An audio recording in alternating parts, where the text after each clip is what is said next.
Yo, what's going on, people? It's your boy Huncho, back at you again with another video. Now, as some of you guys will know, earlier on this year in January, Headie had been sentenced to 6 months in jail for knife possession after his car was pulled over in June of 2019 and he was subsequently found to be in possession of a knife. Now, of course, as he's in prison, he's been fairly quiet for most part, even though his Twitter and Instagram has been somewhat active, but this is more than likely down due to his management keeping fans up to date with everything surrounding Headie 1. So, I was scrolling through my Instagram last night, and it seems that Headie 1 has finally spoken out since he was jailed back in January earlier on this year. Check it out. Saved messages.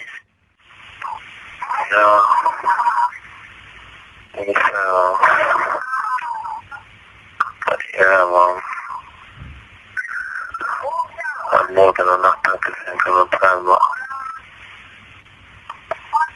when he has that 2 years for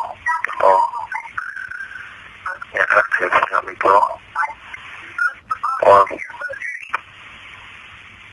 To return the call, key 5. So Headie 1 has finally spoken out, and to be honest, he doesn't sound the happiest. But you gotta remember, he went from being on top of the world, with his song being on GTA, songs played on the radio, and performing shows, to landing himself in jail. And it just goes to show you no amount of money or fame can stop anyone from ending up in jail if you decide to make the wrong life choices. Now I understand that Headie 1 has a lot of ops and he feels like he needs to carry a knife, but at this level of fame, I just don't think that you should be carrying a knife around anymore, and at least get some kind of security team, or literally just remove yourself from certain situations where you feel like you might need to carry a knife. Now this time around he got 6 months, but next time he might get sentenced to 4 years, which is the maximum sentence, and even though he'd come out in 2, it would still be a massive loss for the drill scene. Now we've seen recently that fellow member SJ from OFB got sentenced to 21 years. We wouldn't like to see Headie 1 in a similar position if he had to turn around and use that knife, because what if he ends up in a position like he was at uni that time when he got caught lacking and he ends up using the knife, ends up killing somebody and ends up getting jailed for over 20 years. That's pretty much his career wrapped up, and I really wouldn't like to see that happen to Headie 1. So I just hope now he's had time to think about it, and he's been writing a lot of music while in jail, and hopefully we should be hearing some new music from Headie 1 sometime soon. Now doing a little bit of research, I found out that Headie 1 is eligible for parole on the 6th of April 2020, so a little over a month away, and it is looking like he should be out before the Anthony Joshua fight. Now I did do a previous video on this where Anthony Joshua had said that his next fight will be at the Tottenham Stadium and he will walk out with Headie 1 to the ring at that fight. But for you guys that haven't seen that clip of Anthony Joshua saying that, here it is. So Tottenham is open, Tottenham it is. So I'll be there with the OFB boys, Headie 1, them man there rapping me out, you know what I mean? It'll be sick, so I'm all for it.